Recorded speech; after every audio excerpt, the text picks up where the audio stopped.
Hello again, everyone. I am Gary Gatto, and welcome to Race First coverage of Round 9 of Season 7 of the Dark Horse DW12 series.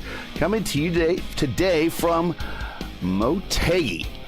Very tricky track here. Joining me in the booth, he's our driver expert, is the Catalyst, Andrew Wood. Andrew, welcome back after a week at Indy, back here on the Dark Horse Tour. A track that you were actually familiar with earlier in the week from another series as well. Talk about this MOTEGI track. It's almost like two different worlds at each end of the racetrack. Yeah, Gary, great to be with you again. So, yeah, this track races very much like a super speedway, even though there's two sides of the track, as you mentioned. So, turns 1 and 2, you're flat out trying to make sure you find some clean air, and all the passing will likely be done down in turns 3 and 4, where there are multiple lines that you can use.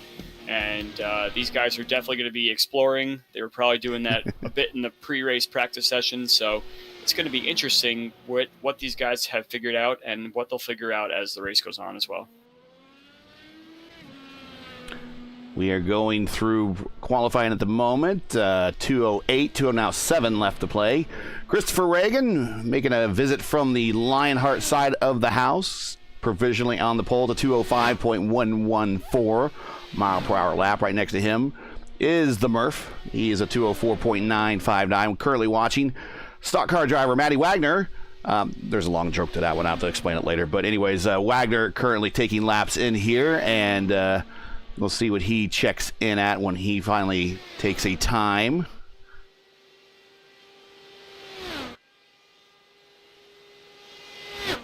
Watch him on the back stretch through 3 and 4. This is the tight portion of the racetrack. They have to really slow down, maybe tap the brakes, definitely downshift out to that wall. That wall comes out and greets you pretty quick. Where does Wagner check in? Yeah, he definitely lifted at the exit turn 4 there, so I think he sandbagging. missed his turn in. Oh, yeah. Or maybe sandbagging. I don't know. But yeah, that's possible, but it looked to me like he really tried to maximize in turn 3, and it hurt him at the exit of turn 4, and he had to come out of it and just kind of drifted his way towards start finish. So unfortunately, not a great qualifying for Matt, but he has 150 laps to make it all up. So I'm pretty sure we'll see him back up towards the front as the race goes on. It'll be fun to watch. 90% fuel in these cars, unlimited tires, one fast repair, pit road speed limit is 50 miles per hour. This is a 1.499 mile egg-shaped oval. We're doing 150 laps, right around 224, 23 and a half miles, what we're going to clock in as. Currently watching JB making his laps around here. He's involved in the points championship. We'll talk about the points as we get in. We got a tight one at the top. The track record, and still the track record to this day, is held by Gilda Farron, the speed of 2:19. And then the IndyCar track record set by his teammate, Helio Castroneves, just a speed of 2:05. So these guys are in the neighborhood of that track record, 2:05.762. Reagan, 2:05.114, as we're getting ready to clock in and call qualifying here official. Career wins leaders here are...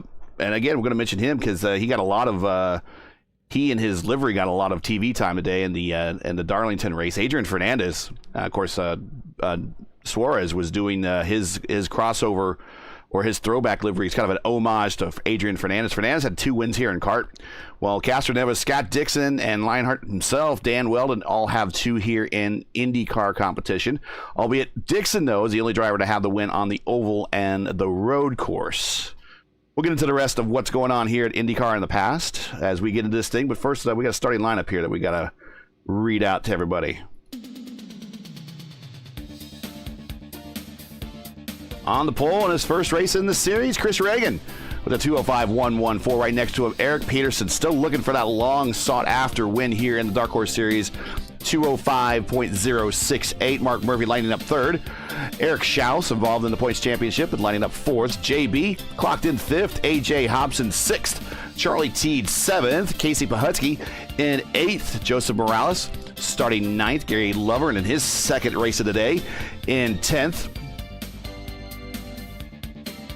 Jeff Heisling 11th, William Swinson in 12th, Matt Wagner kind of lifted but still took a time with a 200.792 mile per hour lap, coming in 13th. And I think we got a couple guys that didn't take time. Craig Forsyth, actually, will do the worst from first challenge here. Forsyth actually is a bit of a, at least in my experience with him, is a bit of a Motegi whisperer. Expect to see him pit early and see how he does on the overcut.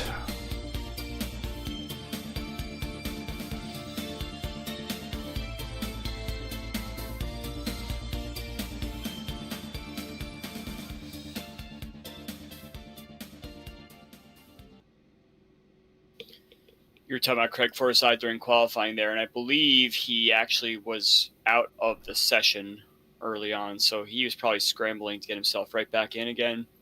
But you're right. Craig is a force to be reckoned with in the DW12 cars, so pretty sure that both he and Wagner are going to try and work together to get up front. But as I was mentioning in the pre-race discussion here, it's definitely difficult to try and make moves forward. And also you mentioned the race that I was commentating earlier this week. Charles Teed was the winner of that race, and he is in P7. So maybe we have two Motegi Whisperers in the lineup. Yes, we now know that Charles Teed knows how to drive around here. Let's see if he can make his way to the front.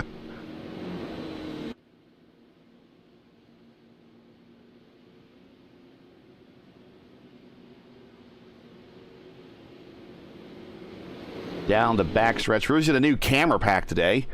We're using Whiplash cams. So the cameras are brought to you by Whiplash Sim Cams. Check them out at the Twitter link in the description. They're supplying cams for this race for us for a trial, see what we like. So far, so good. Here we go. Pace car is off. Reagan's going to bring us up to speed. Green flag in the air. We are underway. Ooh, right behind Peterson. Schaus going wide. Big, wide front stretch. Here comes Mark Murphy up the middle.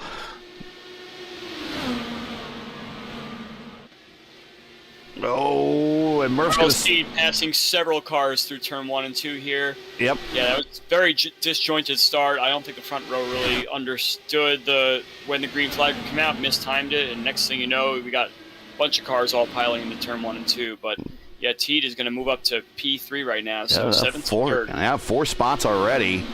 Murph on the high side going to take the position, put Murph to the lead. Reagan down to 2nd, Teed 3rd, JB 4th. Peterson in 5th. Thompson now in 5th as Peterson losing a spot back to 6th. So we're starting jockeying for position back here in the mid-pack. Forsyth already up 4 spots. He's already in the top 10.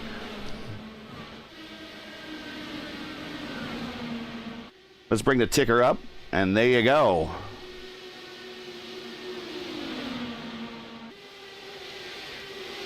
So this is one of those tracks that I've found it's pretty easy to save fuel at least in the IR-18. Ooh, everyone greeting that turn 2 wall.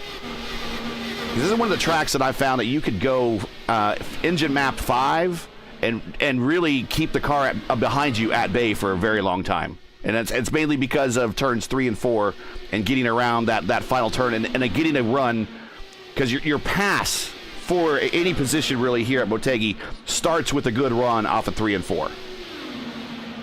Yeah, it's all about trying to make your way through the second part of the track and set the speed up down the straightaway, which carries you all the way through turn 1 and 2, etc. So there's definitely a lot of chess match action going on, especially what side of the track you want to set the pass up for and what exactly line you want to take through 3 and 4 to try and either make the move or set it up for later on. Very wide choice of lanes through turns 1 and 2. Pretty much go through there flat-footed. There's a big bump at the bottom, so that's why you don't see every single car on the bottom, is that it can disrupt the car down there. 3 and 4, really the best way is about a lane or a half lane up off the bottom on the white line, although you will see cars hug that white line. We got a pack of 4 just fighting it out here between Hobson, Teed, and JB right there. Murph and Reagan are starting to run away a little bit. Murph is a leader by about 9/10 over Reagan. Reagan up the road 1.7 seconds behind this battle with Brubacher. Schaus. Oh, wait a minute. Okay, never mind. He did have a floppy left front wheel, and now all of a sudden it's back. So I'm about ready to say championship implications going on there. Yeah, it looks like it repaired itself from whatever issue it had.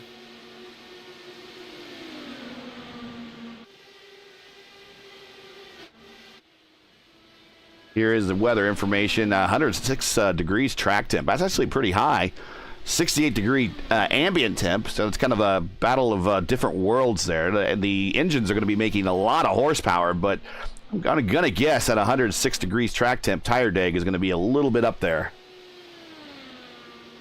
Hot track and Motegi always means something very, very difficult for the drivers.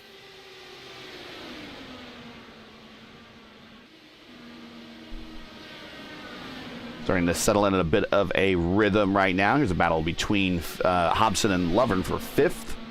Lovren up to 6th. He's up 4 spots. He's having himself a good start to the race. Here comes Forsyth. He is up 7 spots, up to 7th. Wasting no time.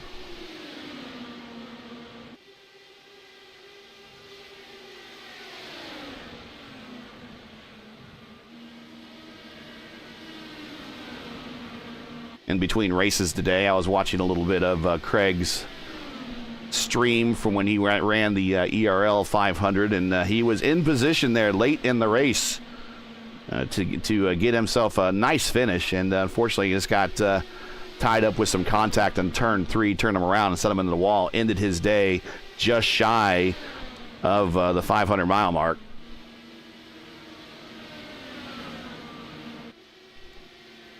A good race. Go ahead. I was going to say, a lot of these cars getting close to that turn 4 wall. Yeah. It's going to catch one of these guys out eventually if they're not too careful. Forsyth now getting around Hobson, moved Forsyth up to 5th. So now he sets sail for Teed. Wagner, he's up 3 spots in 10th. And there's his chief points rival right in front of him. There's Schaus. And that turn 4 wall is going to get somebody here eventually. So someone's going to either try to knock it down or that wall is just going to grab somebody. Yeah, and if you try and put a little too much wheel into it, you could find yourself really overusing that right rear tire and spin over to the infield, which is very difficult to save. So it's kind of a matter of how exactly you want to enter, drive through the middle, and then come out on the exit. Do you want to have not so much wheel in it that you're getting very close to the wall, or do you really want to try and avoid it as much as you can and maybe give it too much steering input, and then you find yourself spinning? Yeah, and the fear there is, you're right, you spin to the inside, and depending on your angle of attack there to the inside, you could bounce off that pit road wall and bounce right back into the middle of the racing line on the front straight. Yeah, I've done that a couple times myself. It's able to be saved, but it's very, very difficult to do that. So I don't envy these guys right now on this hot track, trying their best to protect that right rear. These are very high speeds that we're going, and 150 laps of this, it's going to take such a big toll on these guys today. Murph up front. Lap times are already down to 200, so they're starting to slow down a little bit. With the tire deg, 14 laps into their first stint, 14 of 150. Thanks for joining us, everybody. Do want to shout out today's coverage has been brought to you by 4D Racewear. Check out their line of made-for-sim racing gloves, shoes, and apparel. Visit them today at 4dracewear.com. Or click on the link in the description. If you enjoy Race First coverage of the Dark Horse DW12 series and respect the stream, please do us a solid. Make sure to support us by subscribing. While you're at it, don't forget to smash like and click the bell so don't miss out on future Race First iRacing broadcasts. And this is one of those weeks where we have something every single night of the week. As the closer we get to Indianapolis and for the real NTT IndyCar series, the more our schedule starts getting packed up. And this is kind of the start of that schedule this week. Hobson going slow down the backstretch. Maybe did we kiss the wall?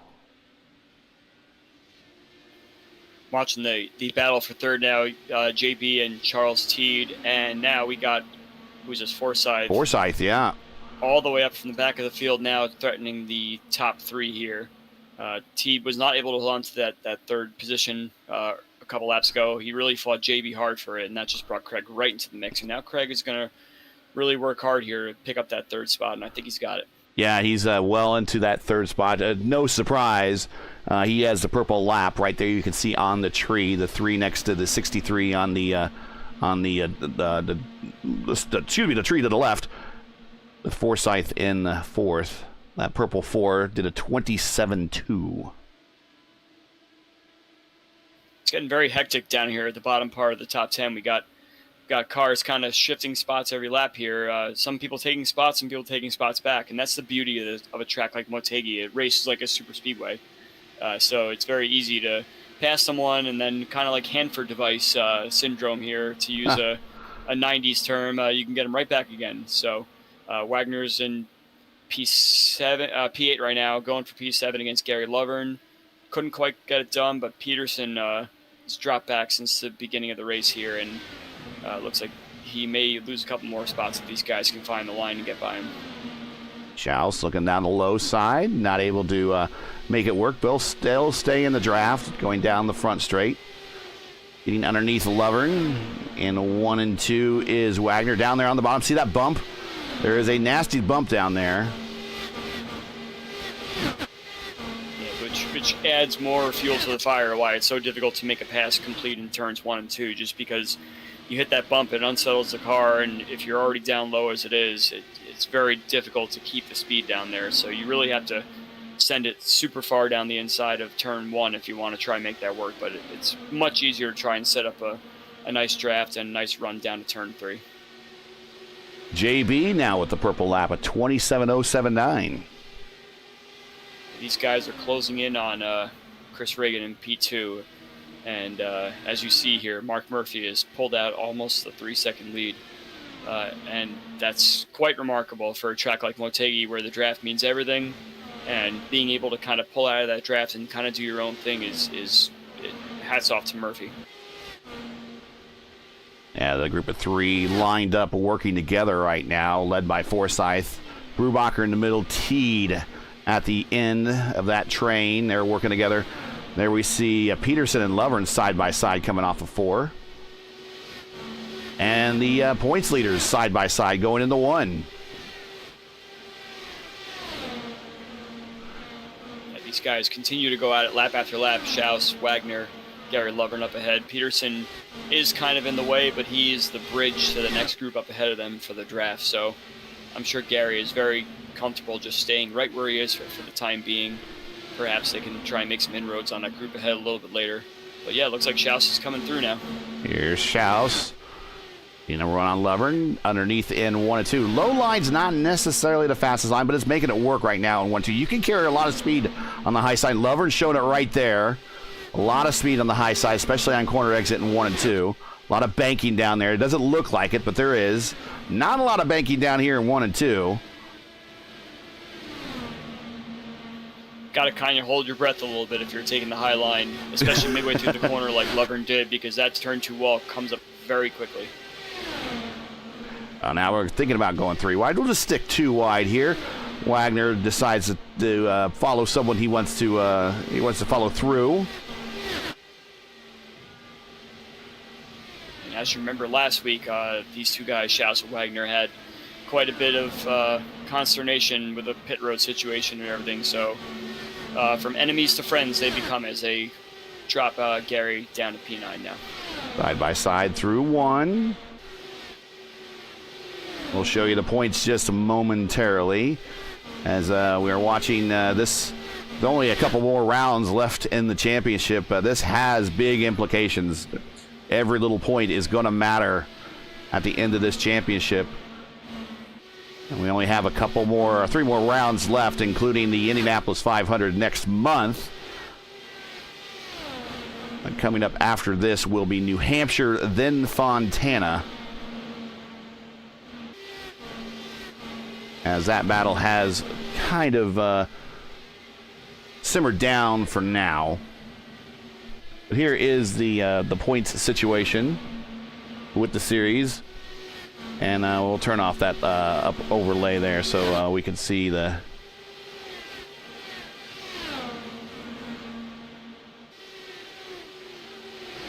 .314 to 310. There's only 4 points there. Then Stouffer, not in the lineup today. Brubacher probably will move up to 3rd. Teed will possibly move up in the 4th. Forsyth, Peterson, Pahutsky, Cone, not in the lineup today after his win last week. And Santos also not in the lineup. That is the point situation.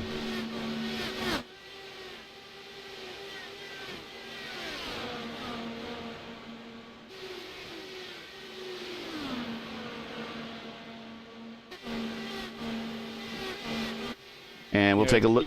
Go ahead. I was gonna just comment on the points there. I was myself trying to find exactly what you were looking at, but yeah, it looks like a 2-horse race here. Unless things drastically change for Eric Schaus and Matt Wagner, those two guys are going to be going forward to the end of the season here. As Christopher is not here this evening, but Jari Brubacher is in a good spot. He can pick up a win or two and perhaps make it interesting, but I imagine it's going to be just the top two here.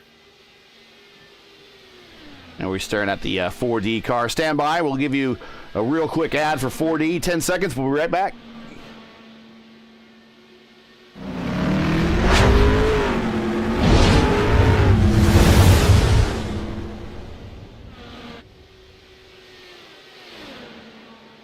And we're back. Be back.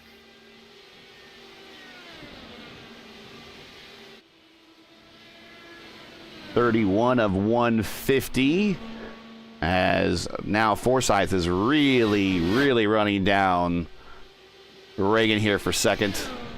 We'll get you the intervals between the two positions there. 0.3, 2/10 now.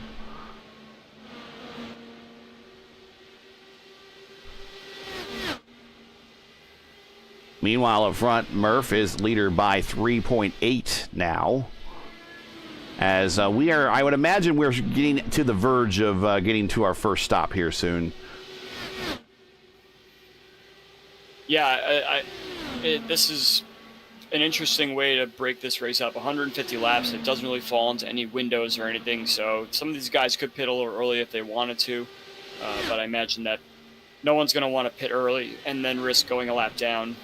So it's going to be a dominoes falling situation. Once one car goes, we're going to see a bunch of them, because if you're left out there on the track, you risk another yellow situation, which will lose you all the track position. So once one pits, they'll all pit, as they say. Yeah, and fresh tires are incredibly fast around here.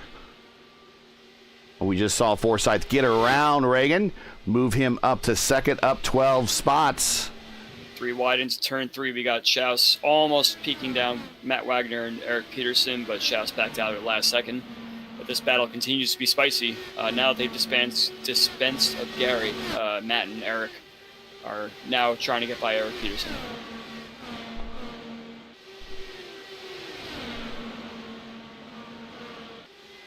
And I think Eric just messed up right there. Yeah, Wagner underneath him. Come through. The way that Eric's car just got a little loose there leads me to believe that these guys' tires are starting to become an issue now. So let's watch out for that turn 4 spin situation, because if it's going to happen, it's going to happen soon. Back temperature is down 97 degrees. Keeping an eye on possible turn 4 incidents. Here comes Schaus now around Peterson to the inside. Both cars very loose in the mid corner. Couldn't really make any hay there for Schaus, but he continues on without losing the car. But yeah, I could tell just watching a few of these cars here, it's getting a little loose out there. Let's ride with Schaus. Hear him in the throttle 100% coming off of 1 and 2. Run down the backstretch. Down 2 gears. Oh, yeah, you see Peterson waggling a little bit in the back there. I think Schaus got a run on him now. Going to stay high. Cuts down. There's a bump. Yeah, a series of bumps right there in the bottom. He grabs another gear.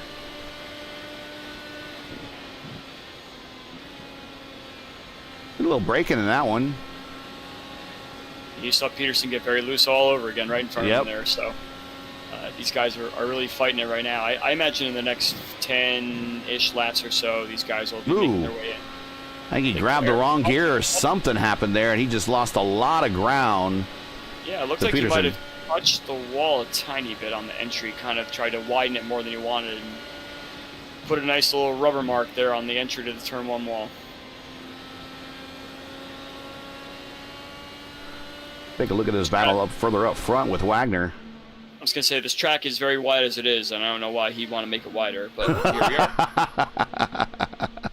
Wagner on the high side of Brubacher.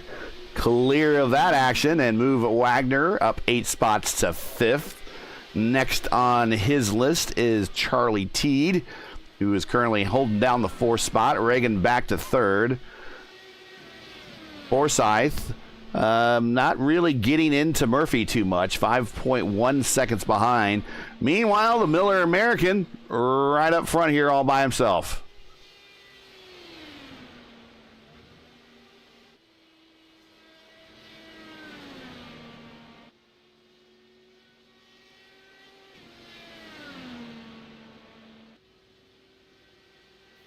Looks like we might have our first pitter, Matt Wagner. Oh, he has messed it up. Yes, he has. Man, you better watch out. Someone's coming in with him. Let's see how it comes off the... Oh, gosh. It just comes around on him. Yeah, I think he misjudged the banking there a little bit. And, well, didn't even get to the banking that he wanted to get to. And then he realized he was going to be loose on his way in. So, unfortunate for Matt there. It's going to be very tough to recover from. He'll need a caution. Now, watching A.J. Hobson now. He's down and away. First stop done at 43 laps. Looks like Forsyth is setting up to come in right now. As I said, he's also very, very squirrely. And Caution. Exactly what Matt Wagner did not want to see. Oh, and it's our leader. It's Murphy. Oh, yes. So he was coming down the pit road here. Track temp back up to 105, so the sun is out. So you're trying to brake mid-corner. The car is not handling already, and whoa, the back end comes around, and we are cautioned on the racetrack. That is actually probably a savings for him. He might be able to still pit. He's going to stay out, though. But he's still be able to still pit and then try to recover back on the racetrack. But he got lucky there, but unfortunate as he was trying to come to pit road, the back end coming around. So 2 incidents coming to pit road, 1 on pit road, 1 coming to pit road.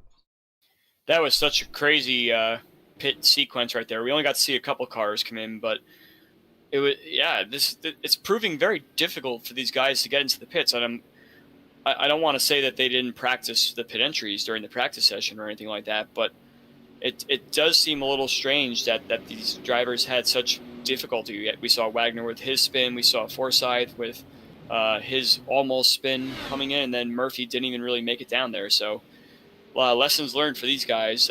They'll know better for next time, but the guys who didn't even get a chance to pit, hopefully they figure it out. And we just saw Schaus just have to reline himself up to get service done in his car. So I think he's going to come out behind some folks that he came in front of. Yeah, I think he might have lost a spot there on pit road. But Schaus now in 5th. Pahutsky 6th. Hysong coming out of pit road 7th. Murph, he is still on pit road. Probably taking a breather at the moment. But he is down and not quite away yet. I don't know if he had a penalty or he's just taking a bit of a rest here. Morales, same way, slowly off the pit road. Okay, here comes Murph. Forsyth is, now he stopped before all this at 43.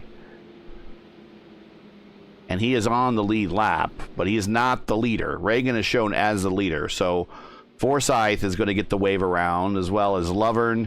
Wagner, so this has been a benefit to Wagner, like a huge benefit. If he gets any good finish today from Wagner, he could thank for this yellow right here.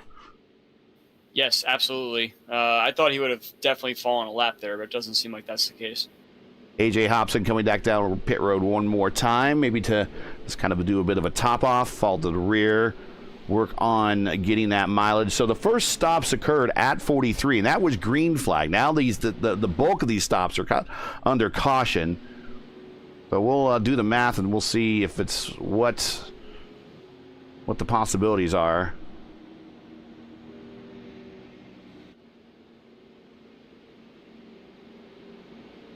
And if they're going to do every 43 laps, that's 3.4, almost 3.5 stops. So right here, this caution is actually making that maybe closer to 3 as they're trying to save fuel. That definitely is. I agree with you there. These cars could have gone a little bit longer, but some cars were trying to kind of stop a little bit early, which allows them the opportunity to reset their stint distance a little bit earlier. So whereas before it might not have been a fuel save race, it seems like we might be in that situation right now.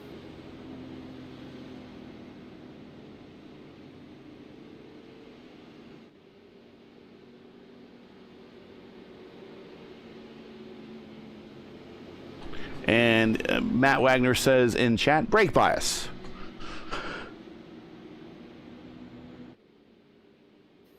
Yeah, if you want to, you're not using the brakes at any other point during the race, so you want to set your brake bias for your pit stop. So I don't really have much of a response to that one. Well, all of these cars that are in front of Reagan will get the wave around, and they'll go all the way to the back of the field. So fortunate, very fortunate for Wagner and also Murphy, and they will kind of resume their assault on this lineup as soon as we go green.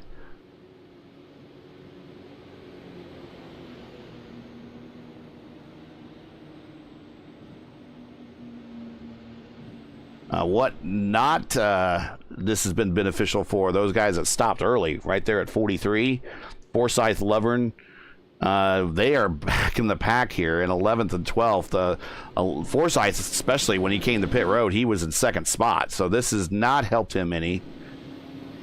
Yep, they fell the lap down during their stops, so now they've all gotten the wave around, and looks like they'll be restarting tail of the line there. So both of these guys are back where they started from, and they were able to drive up through the field once before, and I'm sure we'll see them do it yet again.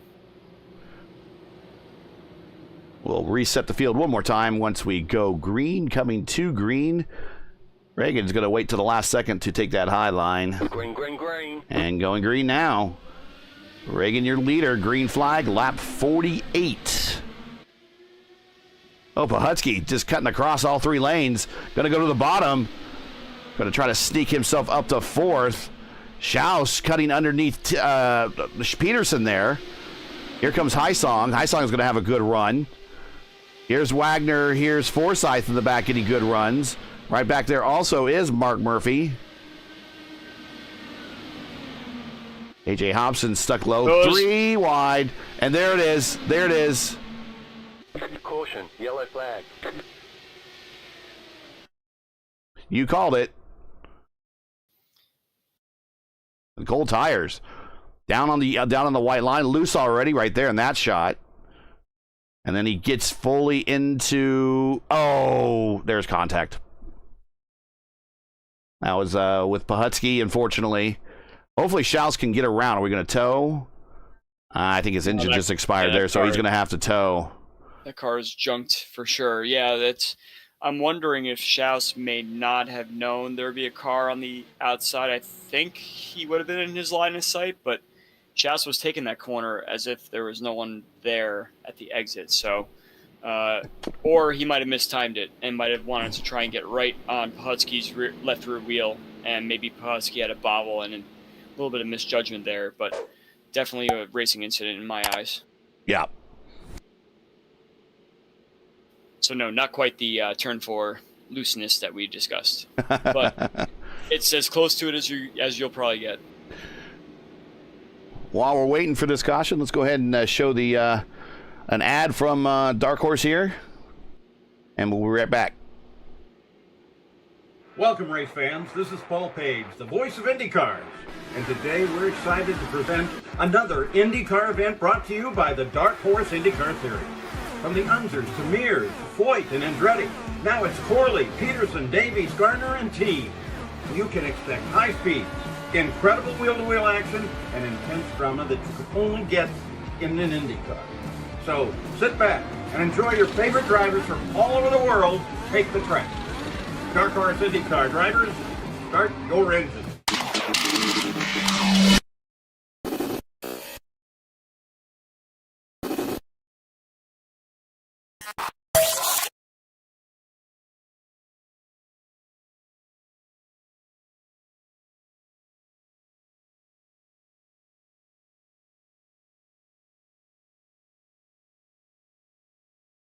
Okay, yeah. I'll just jump back in.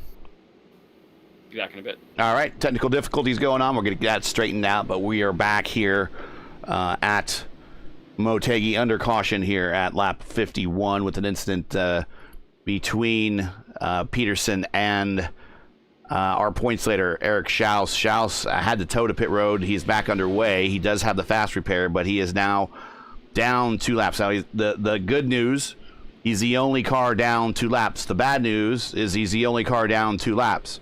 And in a field featuring only 14 cars, we're not going to see a lot of cautions. So he needs 2 cautions to get back up on the lead lap. Jari Brubacher is your leader. We'll see what happens with the pace car as we come down. We're seeing the Pahutsky coming to pit road. Actually, it was Pahutsky, excuse me, not Peterson. It was Pahutsky that was involved in that one. Lights are still going on the pace car. Now they're off. And we are going green next time by. Obviously, the most probably popular win here, at least the most famous win, depending on who you talk to, win here at this track is back when Danica Patrick took her one and only IndyCar racing win here back in 2018, or excuse me, 2008, excuse me, making her the only woman in the 100-plus year history of organized IndyCar racing to make it to victory lane. Of course, that was a big weekend for IndyCar back then. That was the end of the split weekend, and that was when 2 races were basically being run on the IndyCar schedule almost at the same time that weren't in direct competition with each other like the US 500 and the Indy 500. The kart guys, the Champ Car guys, were racing at Long Beach for their final race, and then the IndyCar IRL guys were racing here at Motegi. And, of course, after that, the next race they were together. And it's been at least a happy family ever since, although Colton Herta did call his teammate he did call his teammate an A yesterday after knocking him off the road. Maybe not so happy there at Andretti Autosport. Getting ready to go green here at lap 52, coming to 53. Jari Brubacher, who's looking to make a big charge in the standings, is bringing us up to speed, and he wastes no time. We are back underway.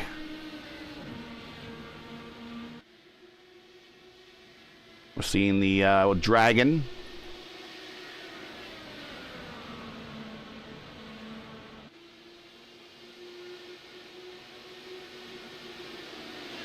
Wagner, when he cutting underneath Morales there, got really close on getting that wing snipped there a little bit. But a good pass in 3 and 4. Move Wagner now up to 10th. Here's Murph and Forsyth. Forsyth was moving on up until that caution, and then because he stopped early, and then the caution came out, that caught him at a bad time.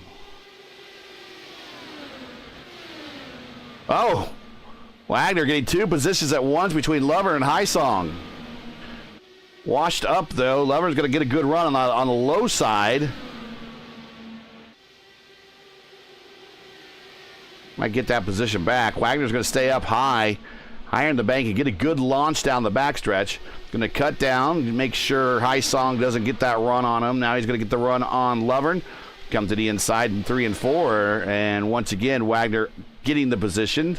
This time not pushing up. Right in front of them. They're starting to separate. There's a little bit of action going right there. Hobson, Peterson, and Murphy. Murphy, your early leader, dominated the first stint.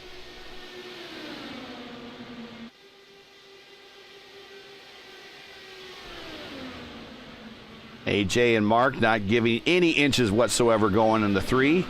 Mark getting a good run off of 4 and move Mark up to 5th. Hobson 6th. Peterson 7th. AJ's not done yet. Mark almost making contact as he was trying to make that wider turn in the 1. Here comes Wagner.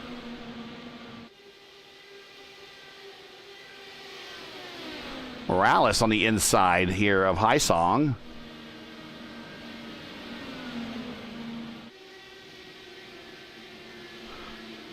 Highsong trying to get that position back. Back up to the front. Wow, look at this battle between these 3 wide. There's battles all over the place. This is really good racing. Might want to have some more cars, but these guys are pretty racy going on right here. Brubacher, your leader. We'll reset the field here.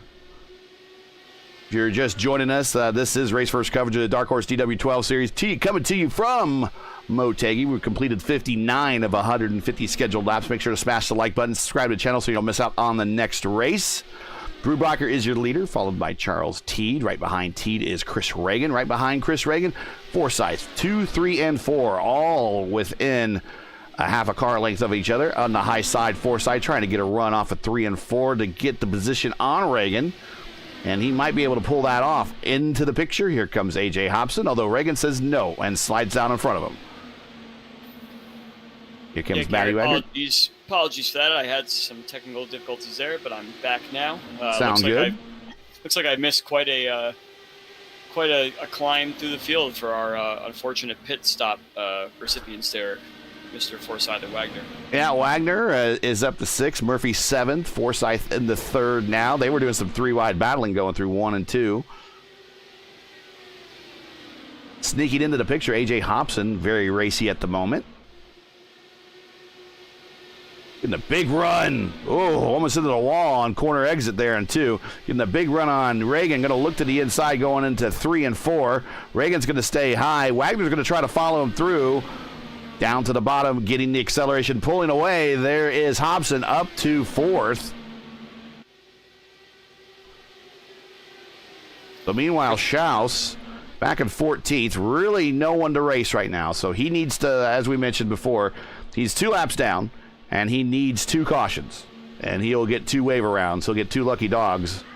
But in the meantime, I guess just try to not go any more laps down and maybe try to conserve some fuel. Yeah, I'm a little shocked at Chris Reagan right now, just kind of falling through the field one by one. He had the beauty of a good qualifying and some clean air early on, and perhaps he's not as sharpened enough to race in the pack like this, or maybe something's wrong with his car.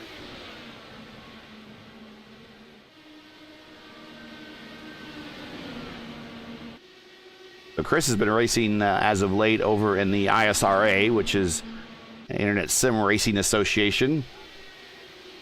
Mike Rigney is the admin of that, and it's kind of made up of ex-Lionheart drivers. Of course, Lionheart taking a sabbatical year this year. We'll hopefully see them back in 2025.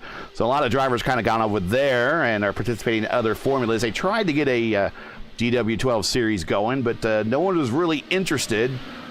And but those that have been interested have started sneaking over here to Dark Horse, which is fine. That's good to see. Give those that like the DW12 an opportunity to race and beef up these lineups here for Dark Horse.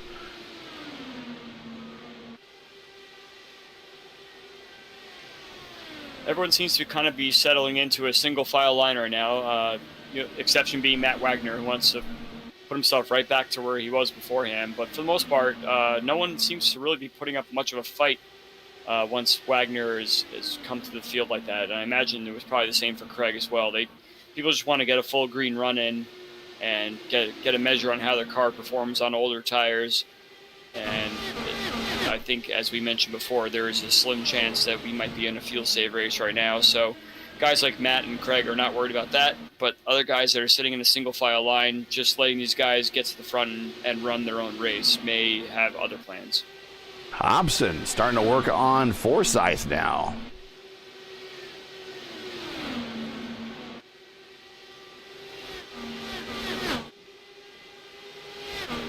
Hobson just kind of quietly having another one of those kind of A.J. Hobson sort of days. Aggressive when he needs to be, but then when he gets to a spot where he's very comfortable, as he almost hits the turn 4 wall there, he is able to kind of just hang out and figure out how the rest of his race is going to go.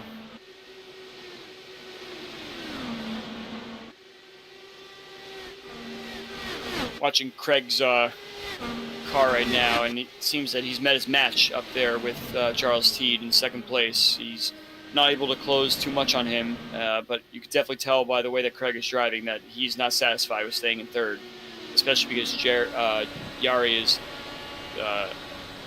pulling away little by little here. Yeah, Yari leader by 8/10 right now. Wagner's got a huge run on AJ.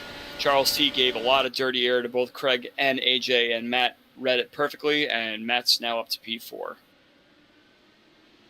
Got the camera on that right now. So almost everyone. Oh, Wagner. Wow, Hobson's not done with Wagner. He's like, no, I'm going to get that one back. Eyeside really coming in now. Right, as you mentioned, it's very difficult to make that pass in turn 1, especially with that bump underneath the middle of turn 1 and 2 there. So you really got to try and set it up for turn 3 and 4. Matt keeps it mid-track and kind of ruins AJ's arc on the exit there. So Matt will stay P4 for now. Let's ride around with AJ. Kind of, no matter where he went on that lap, bottom line, middle line, high line, he was going to have dirty air to contend with. So hard to find a really nice line around turn 1 and 2. You have to commit on the entry of what line you're going to do. You can't adjust it in the middle of the corner like we saw with Gary Lovern in the last stint there, because you risk just kind of missing the exit and pinching off a lot of your speed. But you can never go wrong with trying to give a little bit of a breather on the entry to turn 1 and go low, because you can always kind of feather your way through it and make sure you still have enough speed on exit. We're watching a side-by-side battle between Wagner and Forsyth from A.J. Hobson's point of view. And, yeah, see where both these cars are in front of him? He's getting nothing but dirty air, and he's not really gaining on this battle. He's kind of losing now. He's going to gain it right back up on the straight here. Oh, and he sends it into Wagner down low. Wow, I didn't expect that one. Side by side coming off the corner. There you see, giving him room to Wagner.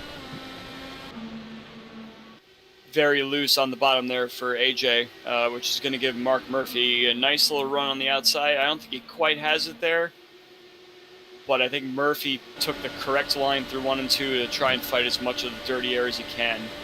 This might get awkward in turn 3. Yeah, a little bit riding with Murphy now. Murph did not have the benefit of draft, but Wagner really mid-corner, not as fast as he wanted to be. Neither was Hobson. Murphy, though, made up a lot of time down on the bottom. Now he's going way up high into that third lane. Now cutting down, using the banking to get a run. Here he comes, going to get a big run here on Hobson to the inside. Want to send it. Oh, Hobson just cut him off. Oh. Yep. I actually predicted that would happen only because Wagner tried taking the middle through 3 and 4 the last lap and got loose.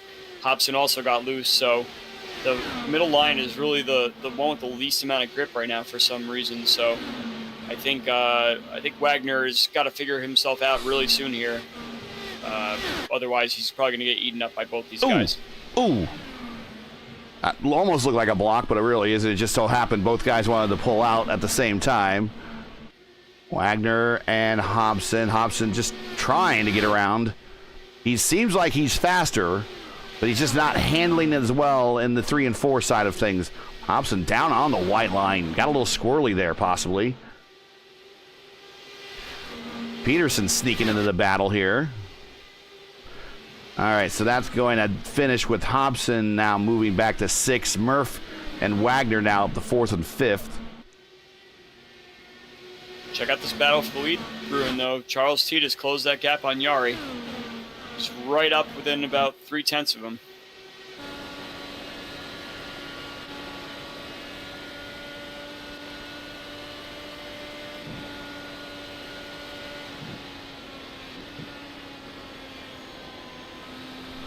Looking out the back of Brubacher. Yeah, I very much enjoyed the way Murph was taking his lines and trying to methodically predict what the 2 cars ahead of him would do that would give him the best advantage. It's always easier being the 3rd car in line, not from an actual dirty air aspect, but trying to say, okay, these guys are going to place themselves right here. Where can I lift and where can I put my car to make the most out of that situation? Now I want to see if Charles T has the same sort of mentality. albeit with one car ahead of him, not two. But if he's able to kind of like go inside here, outside there,